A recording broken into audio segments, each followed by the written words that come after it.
दिल्ली ने किसी को हराया नहीं, दिल्ली ने केजरीवाल को एज ए मुख्यमंत्री हटाया है। हम साथ लड़ते तो और भी बुरा हश्र होता, ये मैं उनको बता देता हूँ। इन लोगों को दिल्ली में जानते नहीं, दिल्ली की जनता ने तय कर लिया था कि अरविंद केजरीवाल को हराना है। 7, 8, 10 पार्टियां भी उनके साथ लड़ लेती तो भी वो हारते। नमस्कार, स्वागत है आपका। आप देख रहे हैं द न्यूज और मैं रानी गुप्ता आपके साथ। दिल्ली में जो चुनावी नतीजे सामने आए हैं, भले ही बीजेपी को प्रचंड जीत मिली है, लेकिन वहीं दूसरी ओर अरविंद केजरीवाल और कांग्रेस के लिए ये काफी ज्यादा करारी हार जो है वो चुनावी नतीजों से सामने आया है। लेकिन स्पष्ट तौर से इस हार को लेकर के संदीप दीक्षित ने अरविंद केजरीवाल पर जमकर हमला बोला है। सीधे तौर पर संदीप दीक्षित का यह कहना है कि भले ही अरविंद केजरीवाल ने कांग्रेस के साथ चुनाव ना लड़ा हो, लेकिन अरविंद केजरीवाल कांग्रेस के साथ चुनाव लड़ते फिर भी, या 10 पार्टियों के साथ भी चुनाव लड़ते, तो अरविंद केजरीवाल का हारना तय था। क्योंकि इस बार जनता ने पूरी तरीके से मन बना लिया था कि अरविंद केजरीवाल को हटाना है, हराना है। यानी कि ये जनता के ऊपर डिपेंड था कि जनता ने ये ठान लिया था कि इस बार वापस अरविंद केजरीवाल को सत्ता में नहीं आने देंगे। सीधे तौर पर आपको बता दें कि दिल्ली में कांग्रेस नेता संदीप दीक्षित ने कहा कि दिल्ली की जनता ने किसी को नहीं हराया, बल्कि उन्होंने अरविंद केजरीवाल को मुख्यमंत्री पद से हटाया है। अगर हम यानी कि आम आदमी पार्टी और कांग्रेस साथ मिलकर के भी चुनाव लड़ते तो नतीजे और भी बुरे होते।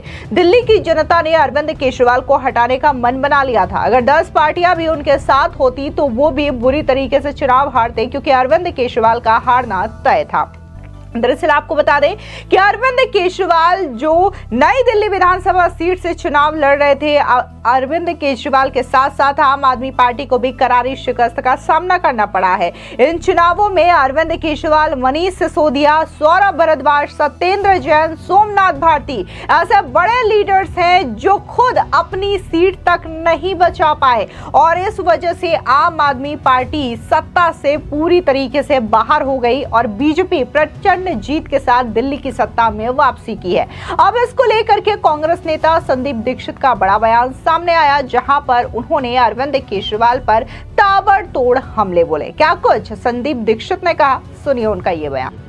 देखिए, ये मुझे नहीं मालूम है उन्हें दिल्ली की क्या खबर है क्या नहीं, इसके बारे में पता है कि नहीं। दिल्ली ने किसी को हराया नहीं, दिल्ली ने केजरीवाल को एज ए मुख्यमंत्री हटाया है।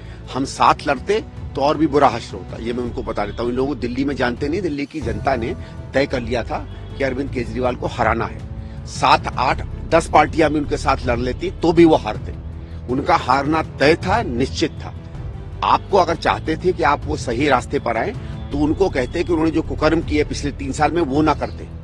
जिस तरीके से वो बार बार विपक्ष को, कांग्रेस के हमारे नेताओं को गाली देते थे, वो गाली देना बंद कर देते। जिस तरीके से उन्होंने शराब में उल्टे सीधे काम किए, शीश महल में उल्टे सीधे काम किए, दिल्ली की सड़कों को बर्बाद किया, वो ना करते। उनके कुशासन के ऊपर, उनके भ्रष्टाचार के ऊपर उनके खिलाफ वोट पड़ा है। साथ लड़ने से, नहीं लड़ने से ये थोड़ी होता है कि खराब सरकार जो है दोबारा चुन जाएगी। सर, लेकिन दिल्ली के नतीजों को आप कैसे देखते हैं? आप लोग कांग्रेस की परिप्रेक्ष्य से बात करना चाहूंगा, कांग्रेस के परिप्रेक्ष्य में नतीजों को आप कैसे देखते हैं? देखिए, एक तो ऐसा है, मुझे लगता है कि हमको ज्यादा वोट मिलना चाहिए था, लेकिन हुआ क्या, जो मुझे बार बार धीरे धीरे पता चला कि हम लोगों ने जो मुद्दे उठाए उससे एक एंटी आम आदमी वेव तो दिल्ली में चल गई। बीजेपी तो 1-2 बात को, शीश महल कुछ और करती थी, उससे कोई सरकारें नहीं बदलती हैं। जो पूरा माहौल बनाया उनके खिलाफ, वो हमारी पार्टी ने मुद्दे उठाए।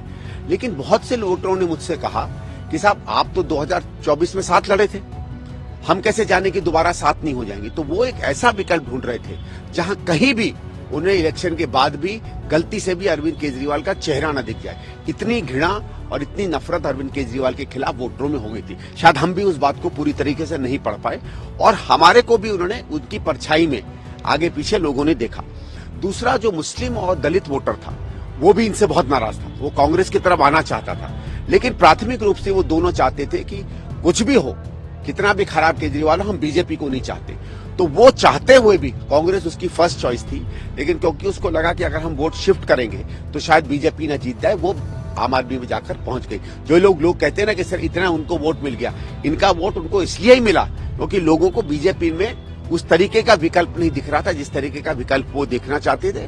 नहीं तो आम आदमी की 22-23 छोड़िए 11-12 सीटें भी नहीं आती। अब सर कई सवाल खड़े हो रहे, पंजाब के विधायकों को जब उन्होंने दिल्ली में बुलाया तो पंजाब के कई कांग्रेस के नेता कह रहे हैं कि विधायक उनके टच में हैं, आम आदमी पार्टी की एक अस्थिरता दिखाई दे रही है। स्वाति मालीवाल ने कहा कि एटीएम मशीन बना दिया था अरविंद केजरीवाल ने, आज जो है पंजाब को बना रखा है। वो तो है ही, वो तो उन्होंने बनाया है, वहां के मुख्यमंत्री ने बनाया है।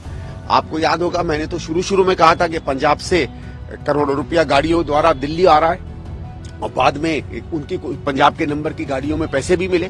तो ये तो बात ठीक है कि पंजाब ही अब उस पार्टी को फंड कर, अब उनके एमएलए मिल रहे हैं नहीं मिल रहे हैं मैं नहीं जानता हूं, मुझे नहीं लगता कि कोई टूट होने वाली या नहीं। लेकिन एक बात तय है, जिस दिल्ली मॉडल पे, जिस भ्रष्टाचार मुक्त कराने वाली पार्टी और जिस अच्छे काम करने वाली पार्टी को संभवतः चुना था पंजाब ने, वो जान गई है इस पार्टी का चरित्र और चेहरा क्या है।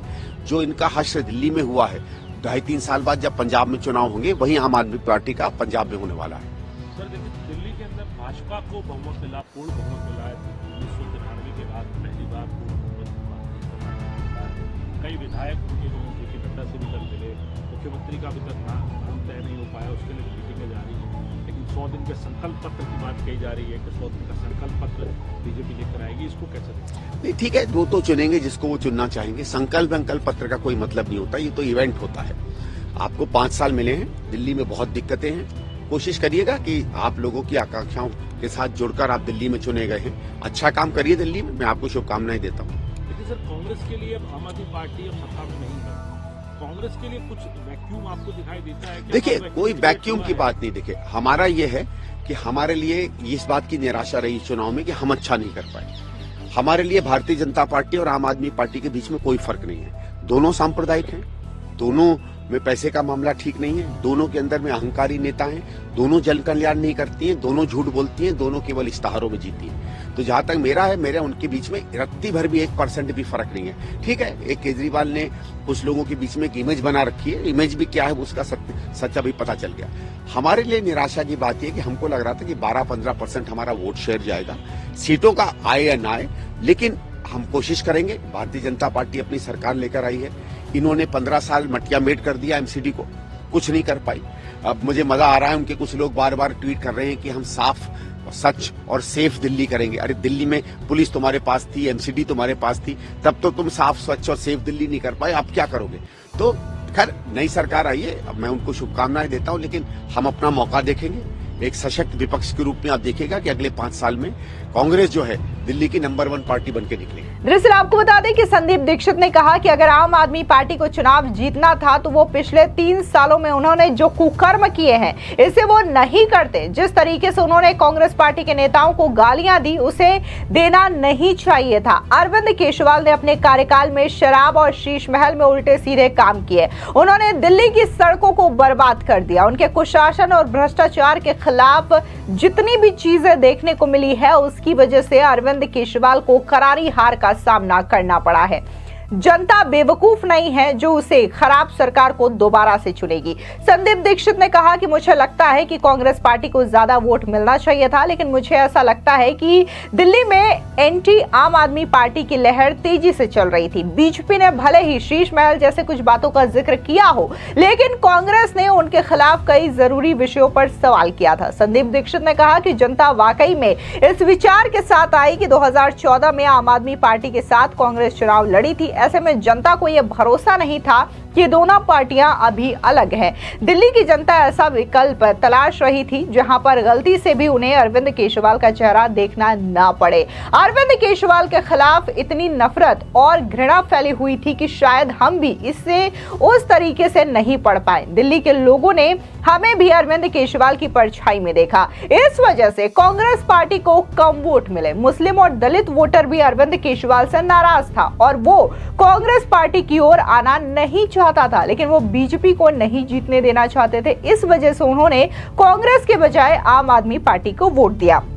सीधे तौर पर अगर हम संदीप दीक्षित के जो बयान है उसकी बात करें तो उनका कहना है कि जनता ने पूरी तरीके से मूड बना लिखा था कि वो अब दोबारा से अरविंद केजरीवाल को मुख्यमंत्री के तौर पर नहीं देखना चाहते, जिसकी वजह से जनता ने अरविंद केजरीवाल के साथ साथ उनकी पार्टी को भी करारी शिकस्त देने का काम किया है। सीधे तौर पर यहाँ पर यह देखा जा सकता है कि आम आदमी पार्टी और अरविंद केजरीवाल के खिलाफ एंटी आम आदमी पार्टी जो लहर थी वो दिल्ली के अंदर देखने को मिली और इसकी वजह से जनता कोई भी गलती इस बार नहीं करना चाहती थी और वो जो जनता है उन्होंने ना सिर्फ अरविंद केजरीवाल बल्कि कांग्रेस को भी वोट देना मुनासिब नहीं समझा, क्योंकि जनता को यह लगता था कि अगर वो कांग्रेस को वोट करेंगे अरविंद केजरीवाल आम आदमी पार्टी की बजाय, तो कहीं ऐसा हो सकता है कि आम आदमी पार्टी और कांग्रेस एक बार फिर से गठबंधन में आ जाए और दिल्ली की सत्ता में वापस आ जाए, जैसा कि 2014 में किया गया था, जहां पर कांग्रेस और आम आदमी पार्टी गठबंधन कर लेती है और अरविंद केजरीवाल दिल्ली के मुख्यमंत्री बनते हैं। लेकिन जनता इस बार कोई गलती नहीं करना चाहती थी और उन्होंने ना तो कांग्रेस पार्टी को वोट किया और ना ही अरविंद केजरीवाल को वोट किया। संदीप दीक्षित ने साफ तौर से ये भी कहा कि अरविंद केजरीवाल से न सिर्फ मुस्लिम वोटर बल्कि दलित वोटर भी खासा नाराज थे और ये नाराजगी न सिर्फ आम आदमी पार्टी से बल्कि कांग्रेस पार्टी से भी उतनी ही थी और ये चीजें जो है वो चुनावों के वक्त कांग्रेस पार्टी भाप नहीं पाई थी, जिसकी वजह से कांग्रेस पार्टी से यह गलती हुई है। आपको बता दें कि जहां अरविंद केजरीवाल लगातार जीत का दावा कर रहे थे, सीधे तौर पर उन्होंने बीजेपी और प्रधानमंत्री मोदी को चैलेंज कर दिया था कि इस जन्म में बीजेपी या फिर प्रधानमंत्री मोदी उन्हें दिल्ली की सत्ता से बाहर नहीं कर सकते, उन्हें दूसरा नया जन्म लेना पड़ेगा उन्हें चुनाव हराने के लिए। तो जाहिर तौर पर साल 2025 का ये जो विधानसभा चुनाव हुआ, इसमें आम आदमी पार्टी के साथ साथ अरविंद केजरीवाल को भी बुरी शिकस्त इन चुनावों में देखने को मिली है। तो वहीं दूसरी ओर लगातार अभी फिलहाल ये खबर चर्चाओं में है कि दिल्ली का अगला मुख्यमंत्री कौन होगा, बीजेपी किसको मुख्यमंत्री के चेहरे के रूप में सामने रखती है। इस तरीके की तमाम जो खबरें हैं वो दिल्ली की सियासत में तैर रही है। देखना दिलचस्प होगा कि आखिर दिल्ली का मुख्यमंत्री कौन होता है और बीजेपी कौन से समीकरण, कौन से दाव के तहत दिल्ली का अगला मुख्यमंत्री चुनती है। फिलहाल इस पूरी खबर को लेकर के आपकी क्या राय है, कमेंट सेक्शन में जरूर बताएं और आपको क्या लगता है कि दिल्ली का अगला मुख्यमंत्री कौन होगा, कमेंट सेक्शन में नाम मेंशन जरूर करें। धन्यवाद।